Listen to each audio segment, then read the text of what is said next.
गणनाथ सरस्वती रविशुक्र बृहस्पति पंचयितां संस्मरन् नित्यं वेदवाणीं प्रवर्तयेत्। श्री गणेशाय नमः, श्री सरस्वत्यै नमः, श्री वेदपुरुषाय नमः, श्रीमद्गुरुचरणकमलेभ्यो नमः। यावत् गंगा कुरुक्षेत्रे यावत् तिष्ठति मेदिनी, यावद् राम कथा लोके तावत् जीवतु बालकः। ओम दीर्घायुस्त ओखदे खनिदाजस्मै चत्वाखनाम्यहम् अथो त्वं दीर्घायुर्भूत्वा शतबलिशाभिरोहतात्। शतं जीवन्तु भवन्तः, शतं जीवन्तु भवन्तः, शतं जीवन्तु भवन्तः।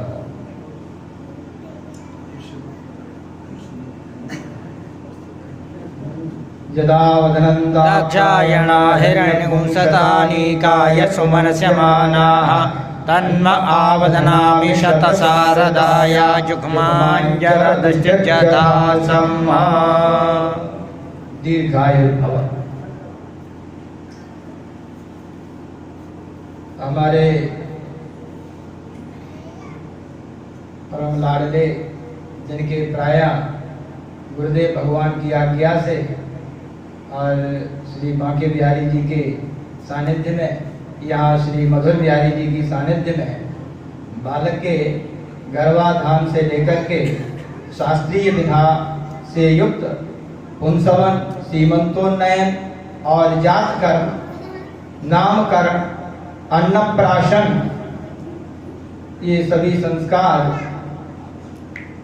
हमारे द्वारा ही संपन्न हुए हैं गुरु जी की आज्ञा में। संस्कारों से संस्कृत बालक गुरुदेव भगवान और समस्त विद्वज्जन ब्राह्मण जनों की आशीर्वाद से बड़ा ही विद्वान, गुणवान, धनवान, बलवान, बुद्धिमान हो गए, ये हमारी कामना है, आशीर्वाद है। तो हमारा पुत्र ही है। संस्कार हमारे यहाँ परम आवश्यक है।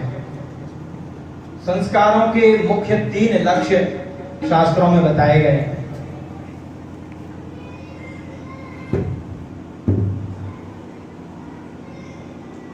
अतिशयाधान, हीनांग पूर्ति और मलापनयन। सबसे पहले मलापनयन, संस्कारों से मलापनयन होता है। जो जन्म जन्मांतर के, युग युगांतर के जीव के जन्म मरण से कर्मा कर्म विकर्मों के जो मल भरे हुए हैं, जो संस्कार पड़े हुए हैं, जो कि अंतःकरण में जीव के सदैव रहते ही हैं, मन, बुद्धि, चित्त और अहंकार, ये सभी चारों जिससे दूषित हो जाते हैं, वो संस्कारों से निर्मल हो जाते हैं। मलापनयन और हीनांग पूर्ति, किसी भी प्रकार वैजिक, गार्भिक जो भी कमी हो, अर्थात माता के उदर संबंधी कोई भी या पिता में के बीज में किसी भी प्रकार का शारीरिक, मानसिक या आध्यात्मिक कोई भी यदि उसमें त्रुटि है, कमी है, क्योंकि हर व्यक्ति में कुछ न कुछ कमी होती है, वो हमारे पुत्र में न जाए, आगे वंश में न बढ़े, इसलिए भी संस्कार होते हैं। तो उसको कहते हैं हीनांग पूर्ति। और तीसरा संस्कार का लक्ष्य है अतिशयाधान। जो गुण पिता माता में नहीं है, जो गुण हमें चाहिए, वे गुण भी उसमें आ जाएं। इस प्रकार और भी कई तरीके की अतिशयाधान है। यदि कोई चाहता है कि हमारा पुत्र धनवान, बलवान हो, यदि वो चाहते हैं विद्वान हो, तो अलग अलग कामना परक भी संस्कारों में विशेष विशेष कार्य करने के लिए ऋषि महर्षियों ने आज्ञाएं दी हैं, निर्देश किए हैं। वे करने पर, तत्त समय पर विधि पूर्वक कार्य करने पर वे गुण उस बालक में भगवद आज्ञा से, ऋषियों की कृपा से सदैव प्रतिष्ठित रहते हैं। तो हम सनातन धर्मियों का सबका परम कर्तव्य यही है कि अपने अपने बालकों का संस्कार अवश्य कराएं और समय समय पर कराएं, विधिवत करवाएं, नियम पूर्वक करवाएं। जैसा कि हमारे लाला उद्धव का जो है सभी संस्कार हो रहे हैं। ये जो जन्म दिवस होता है ये भी एक संस्कार है, इसका नाम है वर्धापन संस्कार। तो वर्धापन संस्कार में मुख्य रूप से जो षष्ठी देवी जो भगवती का ही रूप है और समस्त तिथि नक्षत्र योग कर्ण इत्यादि जो जो जन्म के समय पर थे उनके अधिष्ठात्री देवताओं के और सप्त चिरंजीवियों के, प्रहलाद आदि परम भक्तों के इसमें पूजन होते हैं, पूजन किया जाता है। माता पृथ्वी से, अपने कुल देवता से, इष्ट देवता से अपने अभीष्ट की प्रार्थना की जाती है। और यह वर्धापन संस्कार मुख्य रूप से भारतीय तिथि में ही होना चाहिए, भारतीय तिथि में ही होना चाहिए।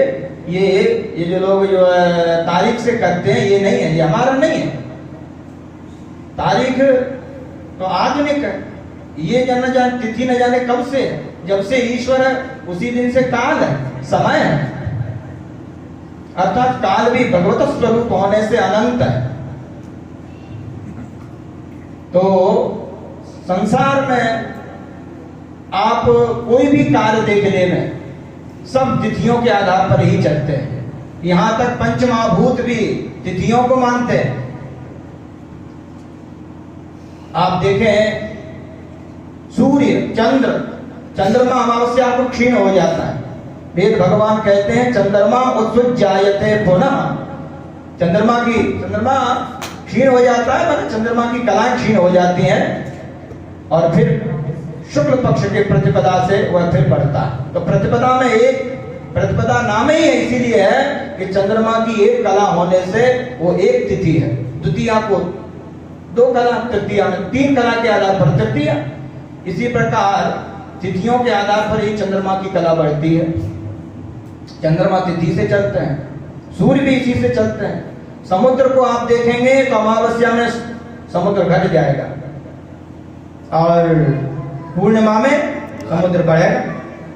सर्दी भी इसी माघ मास में सर्दी होती है। अगर माघ 2 हो जाए तो सर्दी बढ़ जाती है। लिखा हुआ है कि वो कोई ऋतु 2 मास की या 3 मास की भी होती है, क्योंकि ये सब प्रकृति तिथि से चलती है। तो हमारे यहाँ सूर्य के नक्षत्रों के आधार पर अथवा चंद्रमा के द्वारा निर्णीत तिथि के आधार पर ही वर्धापन आदि समस्त संस्कारों का संस्कार होना चाहिए। उसी दिन वह